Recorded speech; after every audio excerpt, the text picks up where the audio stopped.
नमस्कार, मी विजय साळवी. आपल्या सगळ्यांचं एबीपी माझाच्या खास बुलेटिनमध्ये स्वागत. मंडळी, आजचा दिवस हा खऱ्या अर्थानं क्रीडा क्षेत्रासाठी नारी शक्तीचा दिवस म्हणावा लागेल.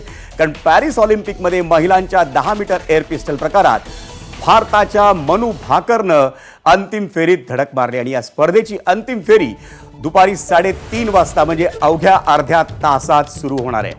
त्याचवेळी रमिला जिंदालनं 10 मीटर एअर रायफल प्रकारात अंतिम फेरीत स्थान मिळवलं. तर आज क्रिकेटमध्ये आशिया चषकात भारताचा अंतिम सामना हा श्रीलंकेशी होणार आहे आणि नारी शक्तीची ही कामगिरी साजरी करण्यासाठी एक आनंदाची बाब म्हणजे तितकीच मोठी नेमबाज जिनं आंतरराष्ट्रीय स्तरावर विश्वचषकात भारताला सुवर्णपदक मिळवून देण्यात मोलाची भूमिका बजावली आहे ती रुचिता विनेरकर देखील आपल्या समवेत आहे. तिचं देखील स्वागत करूया आणि खऱ्या अर्थानं भारताच्या नारी शक्तीची ही कामगिरी आपण आज साजरी करणार आहोत आणि खास करून आपण मनू भाकरविषयी बोलणार आहोत. सगळ्यात पहिल्यांदा मला अर्थातच तुला रुचिता विचारायचं आहे, एवढी वर्ष तिच्याबरोबर कॅम्पमध्ये आहेस त्यामुळे आम्हा सगळ्यांइतकाच नाही तर आम्हा सगळ्यांपेक्षा जास्त आनंद तुला आहे. कारण मनू भाकरच नाही तर भारतासाठी पदकाची पहिली शक्यता निर्माण झाली. हो सर, नक्कीच. आणि सर्वप्रथम तर मी मनूला खूप खूप शुभेच्छा देईन आणि मी फिंगर क्रॉस करते की आज आपल्याकडे सुवर्ण पदक हे येईलच. कारण की एवढी वर्ष मी तिला पाहते कॉम्पिटिशन्स थ्रू किंवा आम्ही इंडिया कॅम्पमध्ये एकत्र असतो. तर तिचं डेडिकेशन, ती ज्या पद्धतीने स्वतःला प्रिपेअर करते प्रॅक्टिसच्या आधी, प्रॅक्टिस नंतर किंवा ट्रेनिंगच्या आधी, ट्रेनिंग नंतर पण नाही आपलं कॉम्पिटिशनच्या आधी, कॉम्पिटिशन नंतर पण ती स्वतःला फार असं फोकस ठेवते. मग ते फिजिकल ट्रेनिंग असो, टेक्निकल ट्रेनिंग असो, मेंटल ट्रेनिंग असो. सो ती मनू सगळ्यांसाठीच म्हणजे सिनियर प्लेयरसाठी, ज्युनियर प्लेयर्ससाठी सगळ्यांसाठीच ती इन्स्पिरेशन आहे सर. आपण बघितलं ना, शूटिंग किंवा नेमबाजी हा मनूचा पहिला खेळ नाही. मनू अनेक खेळ खेळले, कुस्ती असेल, बॉक्सिंग असेल किंवा कराटे सारखा मार्शल आर्ट सारखा प्रकार असेल आणि त्यानंतर ती नेमबाजीकडे आली. तर काय फरक असतो या सगळ्या फिजिकल गेम्समध्ये आणि नेमबाजीतलं? कारण नेमबाजीत पण तुम्हाला पॉवर लागते कारण तुम्हाला खांदा तुमचा अतिशय मजबूत असावा लागतो. तसंच झालं ॲक्च्युली. आधीचे तिने जे फिजिकल गेम्स केले आहेत त्याचा बेनिफिट आता तिला शूटिंग गेममध्ये पण मिळतो आहे. सो हा एक तिला एक प्लस पॉईंट आहे सर. शूटिंगमध्ये तिला तो बेनिफिट मिळतोय. काय तुम्ही सर्वसामान्य माणसाला जर समजून घ्यायचं असेल तर हे टार्गेट आहे इथे एअर पिस्टलचं आणि एअर पिस्टल देखील आहे. आम्हाला काय समजावशील पहिले टार्गेटमधून? हे 10 मीटरचं एअर पिस्टलचं टार्गेट आहे. मला वाटतं ना तुझं जे आहे ना कॅमेरा त्याच्यात दाखवलं तर उत्तर. हो हो हो सर, हे 10 मीटर एअर पिस्टलचं टार्गेट आहे. मोस्टली आम्हाला जास्त पॉईंट्स पाहिजे असतील तर इनर 10 आणि ही 10 रिंग आहे. तर आम्हाला जास्त शॉट्स इथे मारावे लागतात आणि त्याची आम्ही ट्रेनिंग करतो की आपले पर्टिक्युलर शॉट्स. मी तुला थांबवतो, एक प्रश्न विचारतो. ते 10 मीटरचं 10 पॉईंट्स किंवा त्याच्यापेक्षा जास्त पॉईंट्स मिळायला हवेत तर तो जो बिंदू आहे तो तुम्हाला मुलींची जी टिकली असते तेवढा दिसत असेल 10 मीटरवर तरी असेल? हो हो हो सर, हो. म्हणजे अगदी आम्हाला 10 मीटर पासून तो एकदम टिकलीसारखाच दिसतो. कधी कधी तर आम्हाला दिसत पण नाही सर. सर तो आम्ही एक एमिंग एरिया, आमचं पर्टिक्युलर हा एक एमिंग एरिया असतो. त्या एमिंग एरियामध्ये आम्ही तो शॉट फायर केला की आमची गनमध्ये एक सेटिंग असते, त्या क्लिक्स आम्ही दिल्या, सेट केली की मग 10 मीटरच्या मध्ये आपलं बुलमध्ये ते शॉट फायर होतात. तुझं एक टार्गेट तर मी माझ्याकडेच ठेवतो. Sure sir. पण हे जेव्हा तुम्ही एअर पिस्टल हातात घेता तेव्हा काय पद्धतीने तुमच्या डोक्यात विचार सुरू असतात किंवा विचारांचं चक्र सुरू असतं काय, कशा पद्धतीने? आणि त्यावेळी तुम्हाला म्हणजे जसं द्रोणाचार्यांनी विचारलं होतं त्यांच्या सगळ्या धनुर्धारांना की नेमकं तुम्हाला काय दिसतं आणि अर्जुनच केवळ सांगितलं होतं की मला फक्त पोपटाचा डोळा दिसतोय, तुम्हाला फक्त हा बिंदू दिसतो. हो सर. कशा पद्धतीने तुम्ही एमिंग करता? 10 मीटरची ही पिस्टल आहे. आम्हाला समजावून सांगशील नेमकं काय प्रकार आहे हा? हो, मी सांगेन. तर मी या साईडला, हो तिथे तुला तो कॅमेरा फॉलो करतोय. ओके, ही 10 मीटरची पिस्टल आहे आणि मोस्टली जे 10 मीटरला पेलेट्स यूज केले जातात ते या इथून होलमधून ते आम्ही लोड करतो.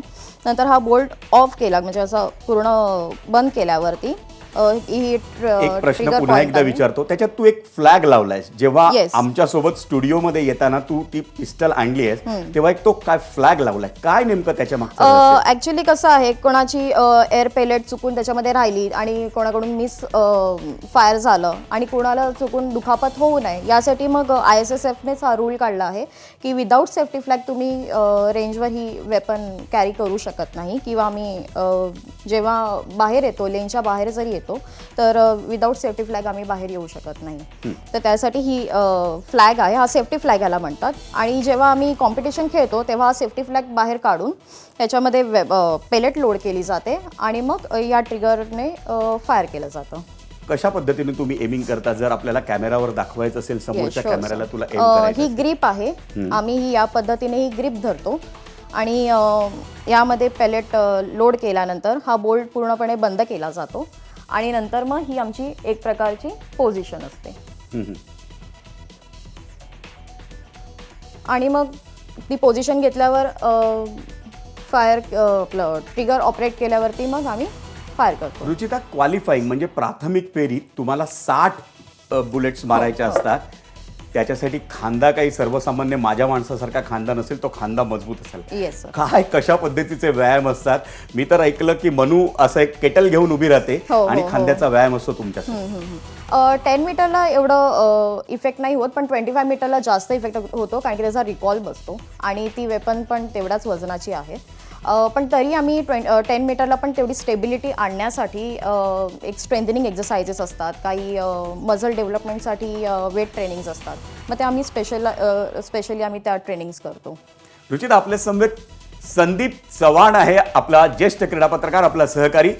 संदीप, सगळ्यात मोठं तुझ्या दृष्टीनं आज तू खेळांच्या पंढरीत ऑलिम्पिकच्या या पॅरिस ऑलिम्पिकच्या शूटिंग रेंजच्या नजीक पोहोचलायस आणि या पंढरीत भारतासाठी सगळ्यात महत्त्वाची गोष्ट आहे की पहिलं पदक आपण त्याच्या जवळ पोहोचलोय.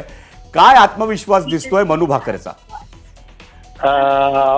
विजय, आता एक बरोबर 24 मिनिटानंतर फायनल सुरू होईल आणि मी आता बरोबर फायनलच्या स्टेडियम मध्ये बसून तुझ्याशी बोलतो आहे. फायनलला जे प्रेक्षक आलेले आहेत त्याच्यापैकी 90% प्रेक्षक हे भारतीय आहेत. काही प्रेक्षकांशी मी बोललो, आणि वर्षभरापूर्वी या फायनलची तिकीट काढली होती. यावरून त्यांना किती विश्वास होता, म्हणजे खेळाडू तर आत्मविश्वासाने भरलेले आहेतच, पण तो प्रेक्षकांनाही तितकाच विश्वास होता. जवळजवळ 90% हॉल जो आहे हा भारतीय खेळाडू आणि तिरंग्याने भरलेला आहे. आणि आता जस्ट खेळाडूंची आता एंट्री झालेली आहे. आपली जी खेळाडू आहे मनू भाकर, तिचं जी या कॅटेगरी म्हणजे 8व्या क्रमांकावरती शूटिंग करणार आहे जी या कॅटेगरीमध्ये. जस्ट अगदी काही सेकंदापूर्वी आता ते हॉलमध्ये आलेले आहेत. आणि मनू भाकर बद्दल बोलायचं झालं तर मी तिला अगदी टोकियो ऑलिम्पिक पासून फॉलो करतोय. वयाच्या 18व्या वर्षी तिने पहिल्यांदा टोकियो ऑलिम्पिकमध्ये जेव्हा पार्टिसिपेट केलं होतं तेव्हा खूप मीडियाचा दबाव होता, पण आता जी मी मनू भाकर पाहतोय ती प्रचंड प्रगल्भ अशी मला दिसते. तिचा जो आत्मविश्वास आहे तो उंचावलेला दिसतोय. आणि काल जसं आपण पाहिलं की जे 10S परफेक्ट 10S असतात ते सर्वाधिक 10S क्वालिफाईंग राऊंडमध्ये तिने मारलेले आहेत. ही मला असं वाटतं तिच्यासाठी खूप जमेची बाजू आहे. आणि संदीप, तुला थांबवतो. हा अतिशय टेक्निकल मुद्दा तू मांडलायस आणि त्या टेक्निकल मुद्द्यावर मला रुचिताला बोलतं करावं असं वाटतंय. रुचिता, आत्ता संदीपने बोलताना सांगितलं की मनू भाकरला तो साधारण टोकियो ऑलिम्पिकच्या आधीपासून फॉलो करतोय. तेव्हाची मनू भाकर आता अतिशय प्रगल्भ झालेली दिसते. एक प्राथमिक फेरीत तिने 27 10S मारलेत आणि आत्ता तिला 8व्या म्हणजे जी या ह्याच्यावरती फायनल म्हणजे 8व्या ह्याच्यावरती शूट करणार आहे, तिथून ती शूट करणार आहे आणि ती प्राथमिक फेरीत तिसरी होती. आता सगळी स्पर्धा नव्यानं सुरू होणार आहे. फायनल ही 0 पासून सुरू होणार आहे. तर या सगळ्या पार्श्वभूमीवर तू मनूचं स्थान कसं सांगशील या फायनलच्या शर्यतीत जिथे 8 स्पर्धक आहेत? मला असं वाटतं की मनू फायनलसाठी पण तितकीच प्रिपेअर झालेली आहे, कारण की मी तिचे लोकल आधीचे इंटरव्ह्यूज पाहिले तर तिने स्वतःहून सांगितलं की आधीच्या टोकियो ऑलिम्पिक्सला ज्या ज्या घडामोडी झाल्या किंवा काही ॲक्सिडेंट झाले जे वेपनसोबत जे काही झालं, तर यावेळी तिने त्या सगळ्या गोष्टींना पुन्हा प्रॉब्लेम्स होऊ नये यासाठी ती प्रॉपर प्रिपेअर होती आणि आहे या मॅचेसला. आणि त्याचप्रकारे मग मला वाटतं जसे तिने क्वालिफिकेशन राऊंड इतकं सुंदररित्या तिने बजावलं आहे तर ती फायनल राऊंड पण तितकंच उत्तमरित्या देईल याची मला खात्री आहे. संदीप, मी पुन्हा तुझ्याकडे येतोय आणि तो सगळ्यात महत्त्वाचा मुद्दा आहे आणि तो तुला त्याचं उत्तर द्यावं असं मला वाटतं. तू त्याचं उत्तर द्यावं. टोकियो ऑलिम्पिकमध्ये कुठलाही खेळ असेल, म्हणजे आपल्याला महाभारतापासून आपण पाहिलेलं आहे की कृष्ण अर्जुनाच्या सोबत होता म्हणून अर्जुन जिंकला असं सांगितलं जातं. टोकियो ऑलिम्पिकमध्ये जे काही घडलं त्यावेळी मनूचा प्रशिक्षक जसपाल राणा तिच्यासोबत नव्हता. तोच जसपाल राणा आज 2024 साली तिच्यासोबत आहे आणि मनू भाकर अतिशय उत्तम रिझल्ट देताना दिसते गेल्या 1-2 वर्षांपासून.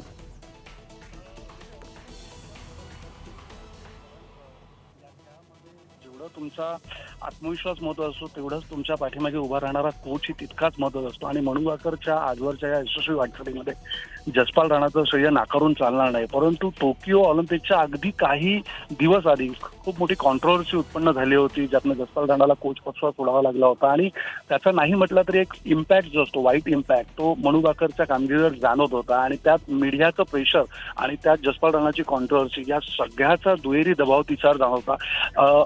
आज मात्र इथे ऑलिम्पिकला येताना तिच्यावर तो मीडियाचा दबाव दिसत नाहीये.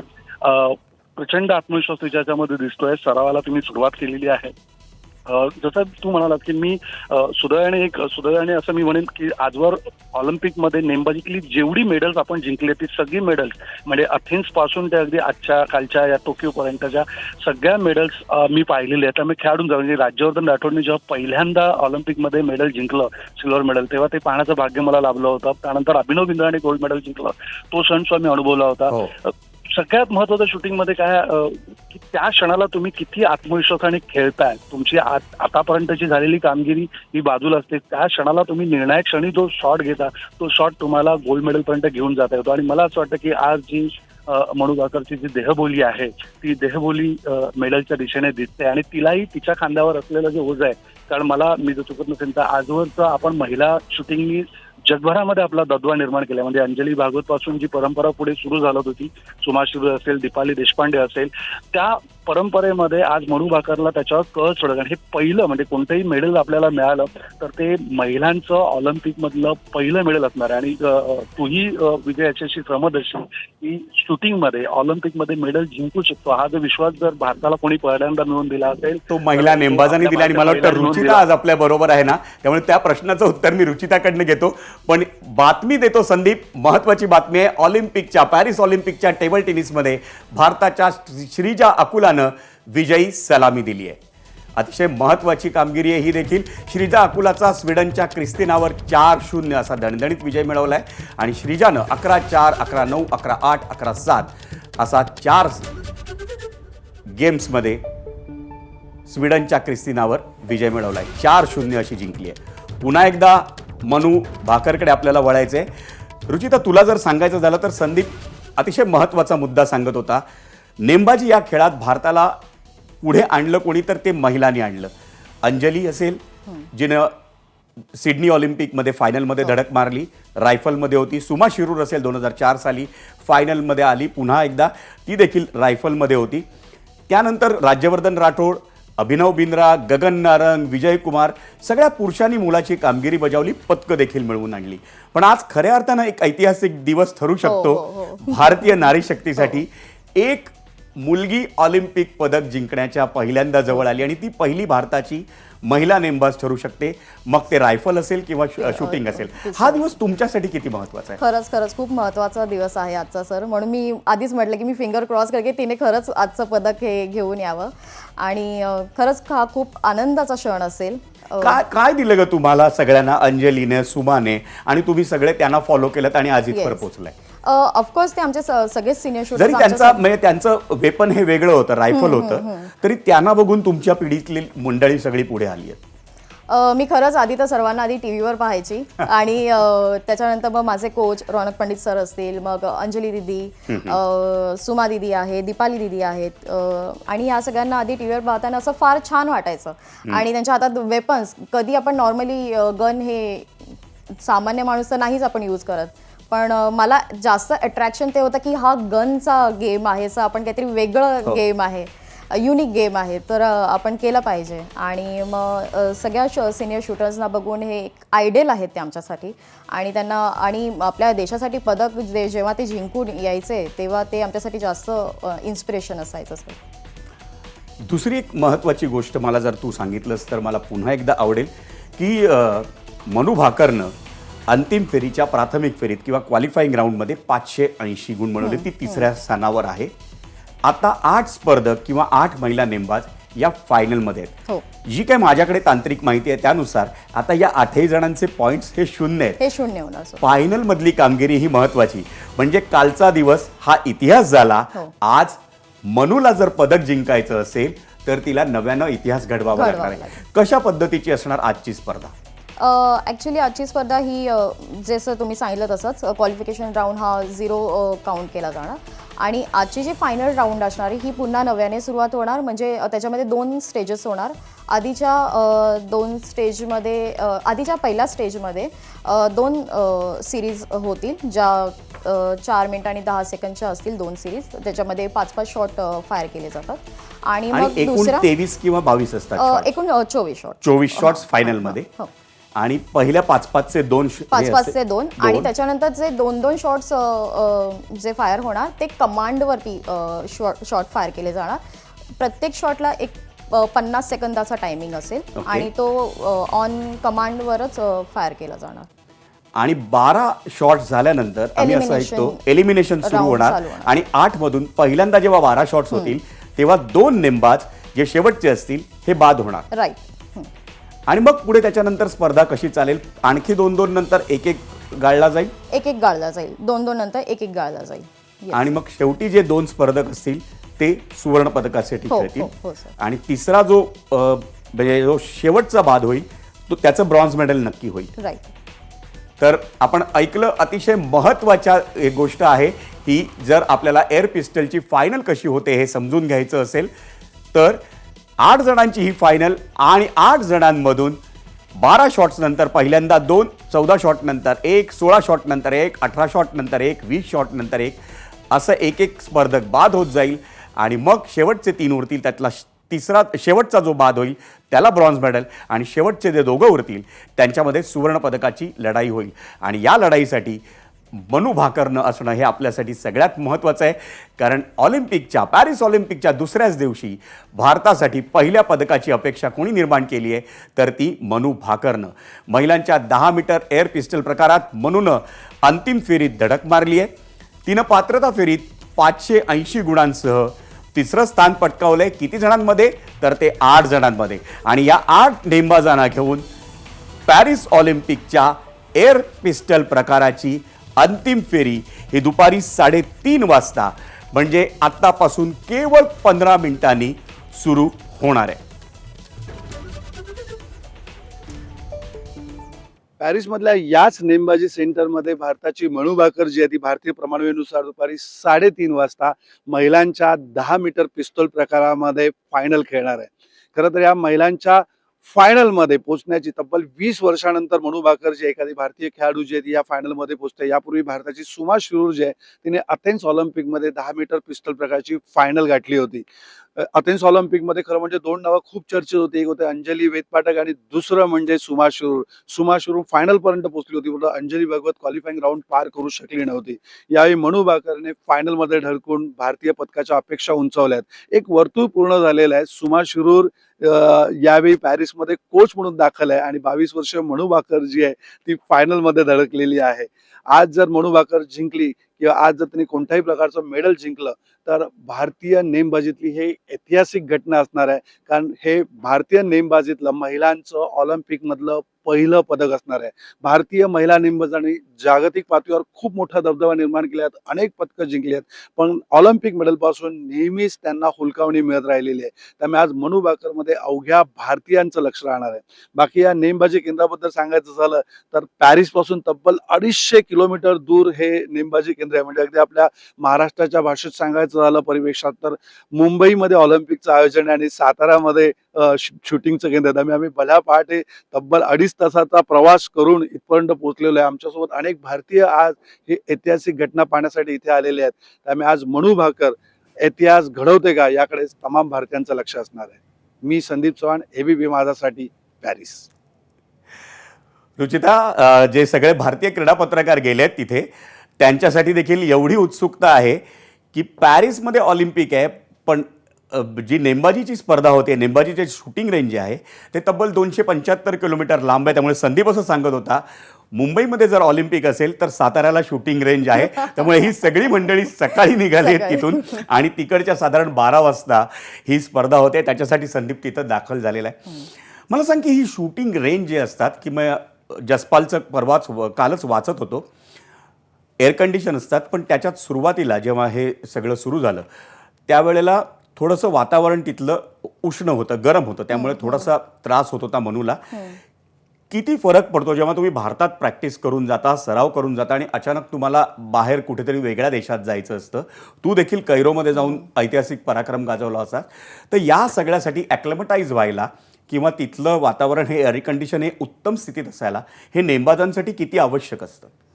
हो सर, जायच्या आधीच आम्ही या सगळ्या गोष्टीचं प्रिपरेशन करून जातो. जसं आमच्याकडे फिजिओ असतात, मग त्यांच्या थ्रू मग कुठले मेडिसिन्स आपण कॅरी करायला पाहिजेत, कुठले नाही, तर हे ऑलरेडी आमचं प्रिपरेशन असतं. पुन्हा कसं वेदरचा तर फरक होतोच, पण मेंटली पण आम्ही तेवढं प्रिपेअर होतो की या सगळ्या गोष्टीचा आपल्याला फरक पडू शकतो. तर या गोष्टीसाठी आपण काय काळजी घेतली पाहिजे, तर या सगळ्या गोष्टींचा आम्ही विचार करतो. या गोष्टींचा जेव्हा विचार करतात त्याचवेळी तुमचं वेपन देखील उत्तम स्थितीत असणं फार महत्त्वाचं असतं. टोकियो ऑलिम्पिकमधलं ऐनवेळी एअर पिस्टलमध्ये मनूच्या समस्या उद्भवली होती, तांत्रिक दोष आला होता आणि त्यामुळं तिला पराभवाचा सामना करावा लागला. या सगळ्या गोष्टी शेवटच्या क्षणी होऊ नयेत तर कोण त्याची नेमकी तपासणी करतं आणि कोणाची जबाबदारी असते? तसं तर ही प्रत्येक शूटर्सची पण जबाबदारी असते, ज्यांचे आपले आपले वेपन्स आहेत. पुन्हा कोचेस पण ह्याच्यामध्ये जर इन्व्हॉल्व झाले तर बरंच होईल, कारण की कसं आहे काही वेळेला शूटर्सना कळत नाही. तर ते जर का कोचेसने सांगितलं किंवा फॉरेन कोचेसने सांगितलं तर तितकंच आम्हाला बेनिफिट होईल या गोष्टींचा. आणि जर अगदीच काही एखाद्या वेळेला असं काही प्रॉब्लेम घडून आलाच तर मग आम्ही एक स्पेअर वेपन आमच्याकडे ठेवतो. तर मग कसं आहे ती वेपन साईडला ठेवून मग आपण दुसरी वेपन घेऊन कॅरी ऑन आपण फायरिंग करू शकतो, हां, मॅच खेळू शकतो. हा सगळ्यात महत्त्वाचा मुद्दा आहे, कारण टोकियो ऑलिम्पिकमध्ये जेव्हा मनूच्या पिस्टलमध्ये तांत्रिक दोष निर्माण झाला होता त्यानंतर तिला पराभवाचा सामना करावा लागला. पण पर्यायी वेपन जर असेल तर मनू पुन्हा एकदा किंवा दुसरं कोणीही नेमबाज पुन्हा एकदा नव्या जोमानं त्या स्पर्धेला सामोरं जावं लागू शकतं. ऑलिम्पिकमध्ये PV सिंधूनं विजयी सलामी दिली आहे आणि महिला एकेरीत तिनं मालदीवच्या रझाकवर अगदी सहज विजय मिळवला आहे. सिंधूनं 21-9, 21-6 अशा फरकानं दणदणीत विजय मिळवला आहे आणि दुसऱ्या फेरीत 31 जुलै रोजी इस्टोनियाच्या क्रिस्तीन कूब समोर सिंधूचा पुढचा सामना असेल.